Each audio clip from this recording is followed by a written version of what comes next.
পাশের বাড়ির মাইয়ার তুই পিছনে ফিরে যা, বিদেশ থেকে আইসি ফেরত ডলার কামাইয়া। পাশের বাড়ির মাইয়ার তুই পিছনে ফিরে যা, বিদেশ থেকে আইসি ফেরত ডলার কামাইয়া।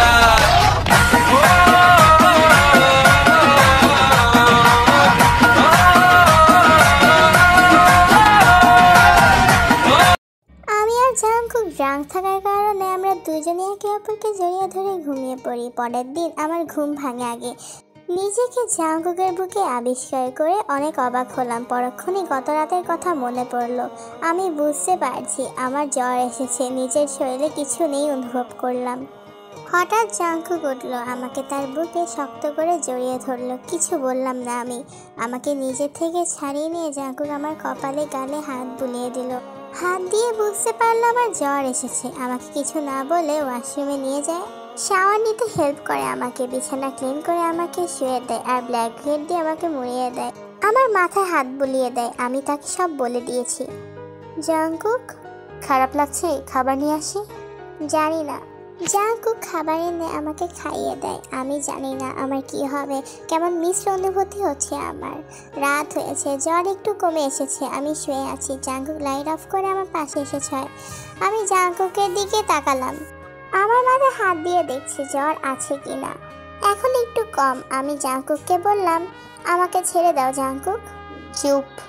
জাঙ্কুক আমার হাত ধরে আমার কপালে চুমু খায়। আমার কিছু বলতে ইচ্ছা করছিল না। জাঙ্কুক তার গালের সাথে আমার গাল ধরে আছে। চিন্তা করো না, আমি তোমার চিকিৎসা করব। আমরা ইউএসএ চলে যাই। আমার এমনিতেও ওখানে যেতে হতো, তোমাকে ওখানে চিকিৎসা করাবো। তুমি চিন্তা করো না, আমাদের একটা সুন্দর বাবু হবে। যদি না হয়? জাঙ্কুক দীর্ঘশ্বাস ফেলে বলে, দরকার হলে অ্যাডপ্ট করব, তাও তোমাকে ছাড়বো না। অ্যাডপ্ট বেবি তো আর নিজেদের বেবি হবে না জাঙ্কুক। চুপ থাকো, সব ঠিক হয়ে যাবে। আমি জাঙ্কুকের কলার চেপে চিৎকার করে বলতে থাকি, কেন কেন আমাকে তোমার বিয়ে করতে হলো? কেন আর কোনো মেয়ে পেয়েছিলে না? এই অসহ্য যন্ত্রণায় পোড়াচ্ছ তুমি। আমি পারছি না, আর ভালো লাগে না জাঙ্কুক, ভালো লাগছে না। আমি চিৎকার করে কান্না করে দিয়েছি। জাঙ্কুকের কলার ছিঁড়ে জাঙ্কুকের ঘাড়ে মাথা রেখে চিৎকার করে কান্না করছি। জাঙ্কুকের চোখেও পানি চলে আসে। এক সময় আমি চুপ হয়ে যাই, জাঙ্কুকের বুকে চুপ হয়ে শুয়ে থাকি। জাঙ্কুক আমার হাতায় হাত বুলে দিয়েছিল। আমি জাঙ্কুকের গালে অগণিত চুমু খাচ্ছি। জাঙ্কুক আমার কপালে ভালোবাসার পরশ এঁকে দেয়। এরপর কেটে গেছে 4টা বছর। এখনও সন্তানের মুখ দেখলাম না আমি। জাঙ্কুক আমাকে অনেক সাপোর্ট করে। দিন রাত এক করে আল্লাহর কাছে প্রার্থনা করি। আমরা ইউএসএতে আছি, আমার চিকিৎসা চলছে। আমি জাঙ্কুকের বুকে নিশ্চিন্তে ঘুমাচ্ছি। হাতের আঙুলের ভাঁজে জাঙ্কুকের হাত আছে, এতটুকু হলেই আমার চলবে। জাঙ্কুক আমার কপালে চুমু খেয়ে ঘুমিয়ে পড়ে। আমি সকালে রান্না করছি। আজকে কেন জানি খুব খুশি খুশি লাগছে, কারণ জাঙ্কুকের জন্য সারপ্রাইজ অপেক্ষা করছে। সেটা অবশ্য ওয়াশরুমে। একটু পর জাঙ্কুক এসে আমাকে পিছন থেকে জড়িয়ে ধরে। আমি কিছু একটা পেয়েছি। কি পেয়েছো? বলো না, এটা কি সত্যি? সত্যি। আমি পাপা হব তে? জাঙ্কুক, আমার রাজকন্যা লাগবে তে? না, আমার তোমার মতো একটা রাজপুত্র লাগবে। আমার তোমার মতো একটা রাজকন্যা লাগবে। যাই হোক, একটা সুস্থ বেবি যেন হয়। 7 মাস পর।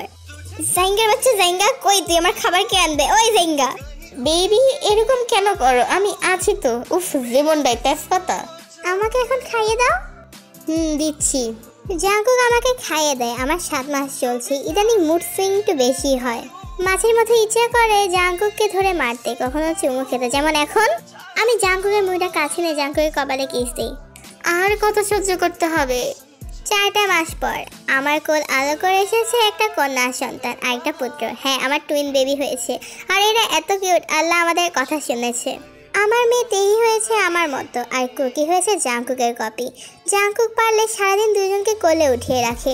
আমি অনেক লাকি জাঙ্কুকের মতো হাজবেন্ড পেয়ে। সবসময় আমাকে হেল্প করে বেবিদের হ্যান্ডেল করতেও। আমি ওদেরকে নিয়ে অনেক হ্যাপি আছি এবং ওদের নিয়েও সামনে হ্যাপি থাকতে চাই। স্টোরিটা তোমাদের কেমন লেগেছে? ভালো লাগলে অবশ্যই লাইক করো, আর আমার স্টোরিগুলো যদি ভালো লাগে তাহলে সাবস্ক্রাইব করে দিও। আজকের মতো আমি বিদায় নিচ্ছি। আল্লাহ হাফেজ।